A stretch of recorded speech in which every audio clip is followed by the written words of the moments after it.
How is the media covering the Mueller report? As we wait to find out more details, here's a little taste of the coverage from MSNBC last night. Manafort, Cohen, Flynn, Papadopoulos, Gates, Vanderswan, Pinedo, Kalimnik, Stone. If this was a witch hunt, it's the most successful witch hunt in American history. And with that, we bring in Howard Kurtz, Fox News media analyst, host of Media Buzz. Boy, Howie, the goalposts changed pretty quickly between about 4:30 last night and 5:30 last night. Yeah, what we know didn't change a whole lot. We know there's a report. We know there's no further indictment. That's important because the president, if he would be guilty of some kind of collusion, needs somebody to collude with. But look, I've never bought into the presidential branding that this was a witch hunt. 37 indictments, you take it seriously. My problem for 2 years now has been the overheated and overwrought and overhyped nature of the coverage, where every incremental development got hours and hours and hours of cable talk time and stories online and all of that. And it seems to me that if it turns out there's not much more here, and we have to speculate, we don't want to speculate, we don't know what's in the report, then I think a lot of people in the media are going to have to justify how they played this as Trump's presidency could be ended tomorrow, when apparently that may not be happening. Well, the unfortunate thing so far now, 20 whatever hours we are into the report being finalized, it's been somewhat of a Rorschach test for the media, right? Meaning people are seeing in it what they want to see in it. Right? Yeah. Isn't there a risk I'm that glad this you cleared just that up. I didn't know what Rorschach itself? test meant. It's okay. That's why I'm here, to help I you appreciate understand that. But, you know, that this worry that things are not going to get any better or any worse. We'll just continue to eat each other alive until there's nothing left. Right. I mean, we're in sort of saturation coverage mode when basically we've got one sentence. The report is done, no further indictments. So you have Democrats and Republicans, you have conservative and liberal commentators saying, well, this clearly shows on the one hand, you know, that there's a lot more here to find out and we must get the whole report. There's always sort of yes, but there's always another thing. There's the Southern District of New York investigation. On the other side, president's vindicated. Nothing is going to happen to him. We know now because nobody is going to be indicted. It would be smart for everybody in our profession to take a deep breath and wait and find out at least the principal findings. I guess we're not going to get those today, but it does serve. There has been a sort of a negative mindset here that somehow, it was always so, well, wait till Mueller finds out, then the president's going to drop bells, wait for this, wait for that. The fact is that hasn't happened. The fact that there's no further indictments, at least on a criminal level, tells you that this is not as bad as had been expected or hoped for by some of the president's critics in the media. As you watch some of the president's critics in the media, you don't see the acknowledgement often that this is a big deal, not only in terms of a big win for the president, undoubtedly no indictments is a big win, but second of all, sort of the acknowledgement this is a good thing for the country. The contrapositive of this would have been a lot of indictments coming out, possibly the president's son, possibly his son-in-law, as people had talked about. That would have been horrific for the president politically. It would have been far worse for the country and for our democracy. The acknowledgement that that hasn't happened seems to be lost. Yeah, not everybody has jumped on this runaway train, but I mean, just look what you just said. President's kids might have faced charges. The president's top aides, even beyond the former aides who have pled guilty, might have faced charges. Think of all the speculation that took place, and now at least we know for a fact that is not happening. And yes, I think the point that if there had been more indictments, more charges, if the news had gotten closer to the president, that this would be a terrible turmoil for the country. I think that's been completely lost. Yeah. Instead, there is this sort of default to the position of what else can we find out? Let's get the report. Maybe there's more stuff in there. All right. Well, we've talked about it for a few minutes now, Howie. And you and your guests are going to talk a lot more tomorrow. The media's coverage of the Mueller report, front and center, Media Buzz, 11 a.m. Eastern. Thanks. Thank you. The intrigue surrounding the conclusions of the so-called Russian matter is being discussed at the moment by all United States media. After a 2-year investigation, Special Counsel Robert Mueller has finally given his report to the Attorney General.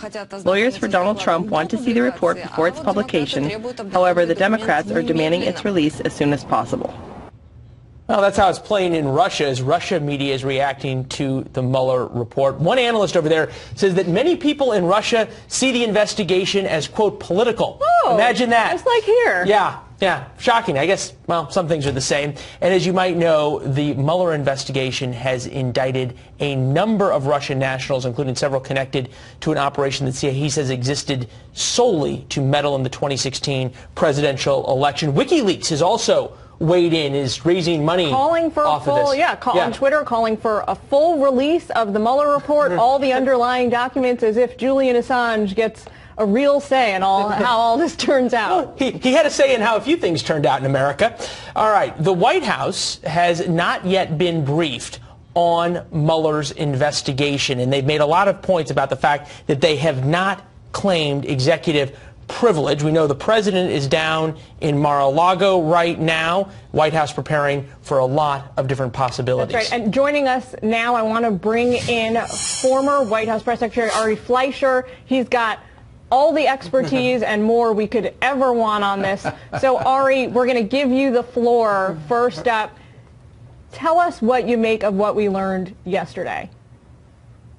Well, obviously, it's hugely significant if there are no indictments coming. If there had been indictments, this would have turned Washington and the Trump administration upside down, and no indictments. It's great for the nation. It's terrible for people who believe in hyperbole and hysteria, but it's good for the Trump administration.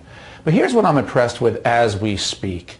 In the era of Twitter and live cable TV and immediacy and no patience, what's the Attorney General doing? He's being deliberative. He's being quiet. He's studying. This is how our government works best, and I praise the Attorney General for it. I want to hear this ASAP. I want to see it all as much as we can, but first I want the Attorney General to be deliberative and thoughtful, and that's what he's doing. Right, praise to him. So you give Attorney General Barr an A, maybe an A+. What do you give Robert Mueller? How do you think he's handled all of this on the PR side so far? Julian, I've been one who has defended Bob Mueller since the day he was appointed, and that's because I know the man. I watched him on September 11th. I watched him since September 11th. And I know, and I said regularly on Fox that he's a man of integrity when others who once said that changed their mind and started to attack him. I've never done that. And so I always thought if you're going to have an investigation, it needs to be serious, it needs to be sober. There have been no leaks. Let the facts speak for themselves and let the American people reach conclusions. And that's what we're all waiting for now, to get the report. I would advise Mueller and Barr to stand together and release as much as they can. Mueller should walk through the facts of what they found and then let Barr talk about the implications. I do think the two should take that step. Well, on the left side of the screen is video of Bob Mueller enjoying a Saturday in Washington, in Georgetown, walking around. Real quickly, Ari, you make some excellent points about waiting for the release of the report, yet there are so many Republicans who are not waiting for the release of the report, and they're saying this proves no collusion. Danger in getting ahead of your skis and getting ahead of the facts, if you will.